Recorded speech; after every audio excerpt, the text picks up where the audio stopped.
Olá! Hoje a gente vai dar uma olhada mais de perto num caso bem curioso, que envolveu o Kaby Lame, sabe? Aquele influenciador ítalo-senegalês, o cara mais seguido do TikTok. Sim, o mestre da comédia silenciosa. Exato. Ele teve uma detenção temporária nos Estados Unidos.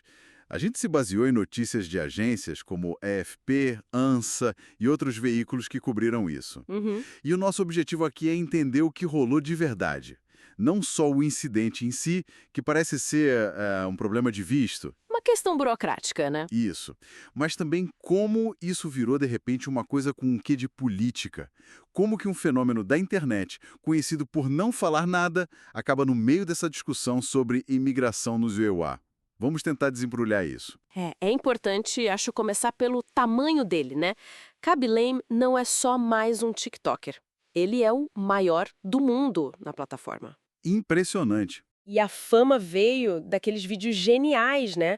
Onde ele pega uns life hacks super complicados e mostra um jeito óbvio de fazer, só com a cara e as mãos. Sem falar nada. O que deu pra ele um alcance, assim, universal. Exatamente. Apelo global total. E aí essa figura global é detida, temporariamente é verdade, pela imigração quando chegou em Las Vegas, no aeroporto Harry Reid. Que é um ponto de entrada grande, né? Essas verificações são padrão. Sim. E o motivo divulgado foi esse: visto vencido. Parece que ele já estava nos Estados Unidos desde 30 de abril, talvez para um evento beneficente, algo assim. Essa parte burocrática parece que se resolveu bem rápido, né? As fontes dizem que ele foi liberado no mesmo dia. A imigração, o ICE, disse que ele saiu do país voluntariamente. O que geralmente quer dizer que a pessoa concorda em sair para evitar um processo mais formal, tipo deportação. Entendi. Mas o que chama atenção mesmo é o barulho que isso gerou, né? Porque, assim, problemas com visto acontecem. Mas esse caso. Virou outra coisa. E é aí que a história fica interessante mesmo. Aparece um sujeito chamado Bo Laudion, Ah, sim. descrito como um influenciador de extrema-direita amigo do filho do Trump.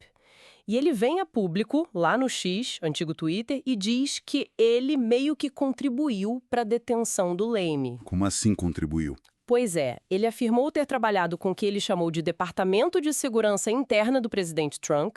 Uma coisa meio estranha de falar assim, né? Muito estranha. Provavelmente ele quis dizer o DHS, o Department of Homeland Security, que cuida da imigração. Mas essa conexão com o presidente Trump. Exato.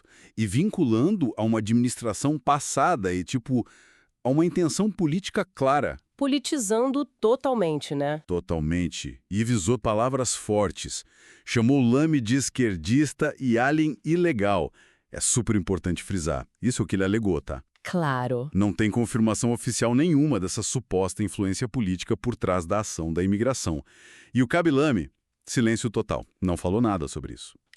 E o que a gente vê aí é um exemplo, assim, quase que instantâneo de como uma questão administrativa, né, uma coisa de visto, envolvendo uma celebridade global, Uhum. pode ser, tipo, capturada por narrativas políticas super polarizadas. Uma coisa que era para ser burocrática vira munição no debate quente sobre imigração nos Estados Unidos. Exato. E mesmo alguém como Lame, que é conhecido por ser totalmente apolítico no conteúdo dele, vira um símbolo sem querer. É uma ironia danada, né? O cara que ficou famoso justamente por não usar palavras, pela universalidade do gesto. Ser rotulado politicamente dessa forma tão direta por outra pessoa. Pois é. E só para dar um contexto rápido do perfil dele, nasceu no Senegal, foi para a Itália com 1 aninho de idade, virou cidadão italiano só em 2022, demorou. Sim, teve toda uma questão sobre isso na Itália também. Ele era operário, perdeu o emprego na pandemia e aí começou no TikTok. Quase como um passatempo que, de repente, bum, explodiu. E essa trajetória levou ele para todo lado, né? Não é só o TikTok, ele virou embaixador da Unicef, Olha só. fez ponta em filme Bad Boys, Ride or Die, foi jurado de TV na Itália, entrou naquelas listas da Forbes, Fortune. É um cara com muitas facetas. Bem diferente dessa imagem que tentaram pintar, né? Completamente. E a vida pessoal também teve notícia recente, parece que o casamento dele acabou agora em maio. Então, resumindo a história toda, a gente tem um incidente de imigração, né? Aparentemente, só um visto vencido, resolvido burocraticamente em horas. Procedimento padrão, de certa forma. Mas junto com isso vem essa camada de alegações políticas, tentando dar outro significado para a coisa toda. É uma mistura estranha de burocracia com, sei lá, um espetáculo político adicionado por fora. Exatamente isso. E talvez a reflexão maior que fica, sabe? Além do caso específico do Kabilame, Sim. é sobre essa interseção que parece cada vez mais comum entre a fama gigantesca que essas plataformas digitais criam e as realidades políticas complexas de cada país. Verdade. O silêncio do Lame nos vídeos dele contrasta demais com o barulho que a simples presença dele pode causar em certos contextos, né?